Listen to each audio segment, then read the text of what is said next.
আরজিকর কাণ্ড আর সন্দেশখালী ইস্যু নিয়ে আবারও তোলপাড় শুরু হয়েছে রাজনৈতিক মহলে। সম্প্রতি সোশ্যাল মিডিয়ায় ভাইরাল হয়েছে একটি পোস্টার, যেখানে দেখা যাচ্ছে শুভেন্দু অধিকারী কড়া বার্তা দিচ্ছেন।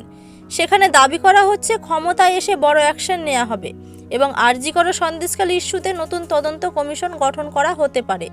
বিস্তারিত জানার আগে আপনি যদি আমাদের চ্যানেলে নতুন হয়ে থাকেন, আমাদের চ্যানেলটি সাবস্ক্রাইব করে আমাদের সঙ্গে থাকুন। ধন্যবাদ। এই পোস্টার ঘিরে শুরু হয়েছে ব্যাপক আলোচনা। অনেকেই বলছেন আরজিকর কাণ্ডে যে তরুণীর মৃত্যু হয়েছিল সেই ঘটনা আজও মানুষ ভুলতে পারেনি। বিচার চেয়ে রাস্তায় নেমেছিলেন হাজার হাজার মানুষ। অন্যদিকে সন্দেশখালী ইস্যুতে বহু অভিযোগ সামনে এসেছিল, যা নিয়ে দেশ জুড়ে শোরগোল পড়ে যায়। শুভেন্দু অধিকারী আগেও এই দুই ঘটনায় কড়া ভাষায় রাজ্য সরকারের সমালোচনা করেছিলেন। তিনি বলেছিলেন দোষীদের কোনোভাবেই ছাড়া উচিত নয়।